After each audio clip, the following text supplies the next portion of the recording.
Ever wondered why some people seem to have a gift for music? Have you ever wished that you could play by ear, sing in tune, improvise and jam? You're in the right place. Time to turn those wishes into reality. Welcome to the Musicality Podcast with your host, Christopher Sutton. In several past episodes, the same topic has come up. A way of thinking about chords that makes it much easier to play by ear, improvise, and get an instinctive feel for what's going on in the music you hear. Steve Myers, Sarah Campbell, Shelley Solberg, Casey McCann, Lisa McCormick, and Scott Sharp, all these guests mentioned the 1, 4, 5, and 6 chords. The band Blues Traveler even start one of their hit songs by declaring it's just another 1, 4, 5. So what are those chords, and why do they matter? This is one of the most valuable things to wrap your head around in music. And if you don't play chords on your instrument, please don't tune out. Understanding how harmony works can help you to improvise melodies, it can help you write your own music, it can help you decipher music notation and sight read more easily. It's that fundamental. So what are the 1, 4, 5, and 6 chords? Simply put, when people talk about chords using numbers like this, they are just referring to chords relative to the key, the tonic note. It's a shorthand for the role that each chord plays in the key. And the things people say about chords using numbers are true in any key. In a recent episode, we talked about finding chords in scales, and that's exactly what we're doing when we talk about the 1, 4, 5, and 6. It's taking that number note from the key's scale and building a chord on it. Let's get concrete for a moment. The power of this system is that it abstracts away from the particulars of any one key, but that can also make it a bit confusing at first. Supposing we're in the key of C major. Note 1 in the scale is C. Note 4 is F, note 5 is G, and note 6 is A. As covered in that previous episode, we can build a 3-note chord called a triad starting from each of these notes.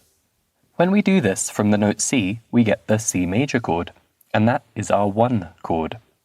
From the F note, we get an F major chord, and that's our 4 chord. From the G note, we get a G major chord, and that's our 5. And finally, from the A, we actually get an A minor chord, and that is our 6 chord. You're probably wondering, can we build chords from notes 2, 3, and 7 as well? Of course.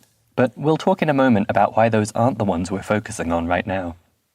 So we can build these 4 chords from the scale, and we can do that in any key. If we do it in the key of G major instead of C major, we would end up with G major as our 1 chord, C major as our 4 chord, D major as our 5, and E minor as our 6.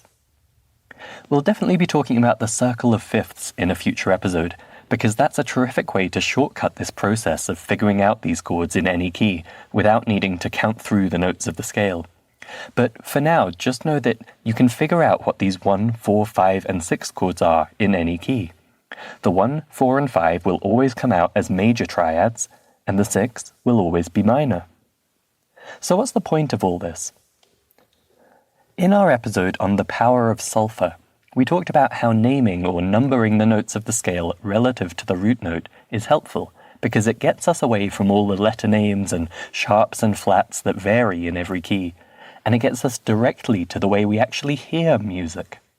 We interpret notes relative to the key's tonic note, and so naming notes in that way makes it far easier to start understanding what's going on in the music you hear.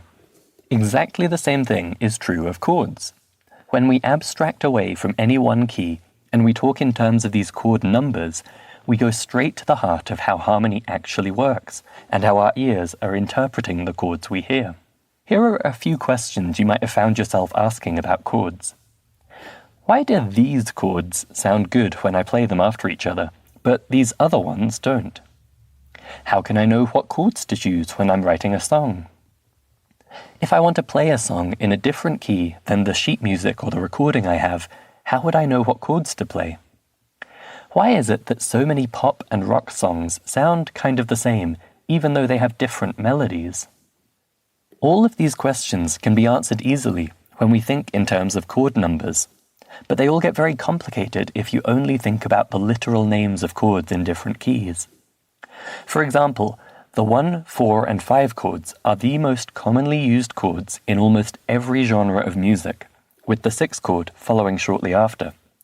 That means that a ton of music we hear each day is using just those chords. If we only thought in terms of keys and chord names, that wouldn't be obvious. We would be able to hear that the song's chord progressions sounded kind of similar, but they'd all have different chords, so it wouldn't be clear why.